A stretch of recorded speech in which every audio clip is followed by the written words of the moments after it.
be literally a 5-minute meal prep. And my butter in the microwave. I am going to open up these carrots first.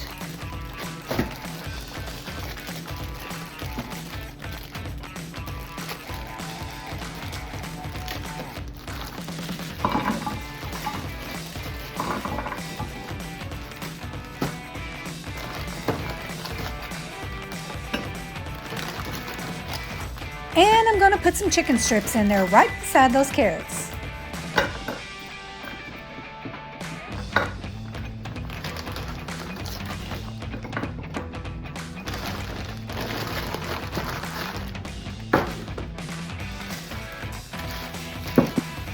I almost forgot I need to wash the potatoes before I put them in the pan. So I'll be right back. As you can see, I'm putting the green beans in the pan right next to the potatoes. I don't like to make a lot of mess in the kitchen, so I do one-pot meals as much as possible. I guess you could say maybe I've become a lazy cook. I don't mind baking and spending time in the kitchen, but when it comes to cooking meals, I like to do them quick. So I usually cook everything in one pot, or in my slow cooker, or maybe my triple slow cooker. The less mess, the better. Now I'm just going to pour my melted butter on top of everything.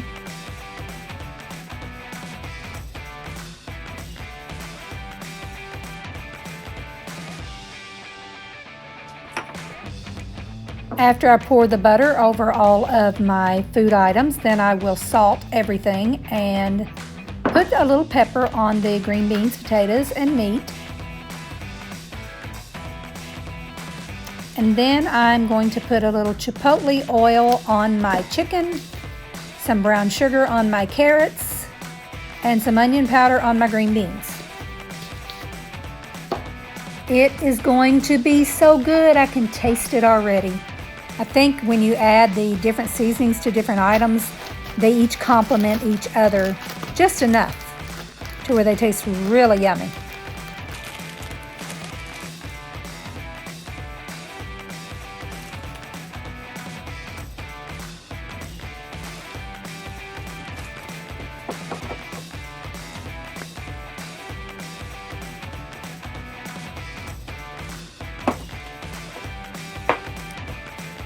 I decided to add just a little bit more melted butter on top, and then I'm going to cover it with Reynolds wrap and get it in the oven for about 2 hours. And then on to my cleanup.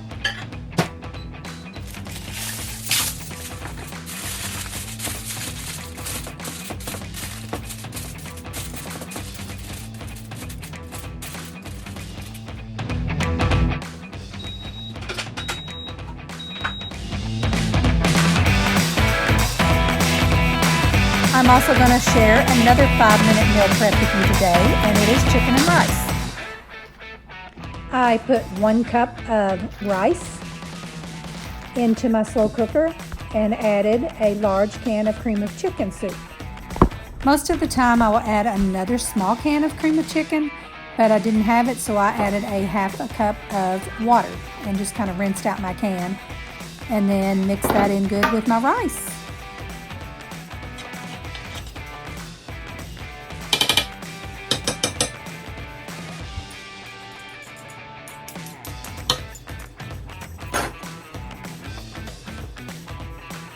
I'm using frozen chicken breast strips, no need to even thaw them, and just lay them right on top of that chicken and rice mixture, and salt and pepper them real good, and then if you have any extra butter, pour that over the top.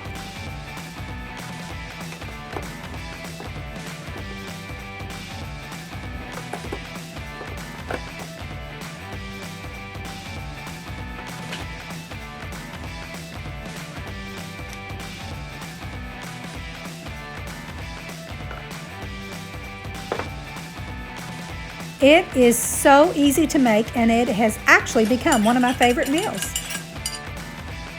I always go ahead and put some shredded cheddar cheese over that while it's cooking, and then at the end I take it out and put it in the oven and put a little more cheese on it and let it brown on top for about 10 minutes. I have the best slow cooker ever. I set it on 4.5 for about 2.5 hours and it's ready. I was so anxious to eat it when it was done that I totally forgot to take a picture.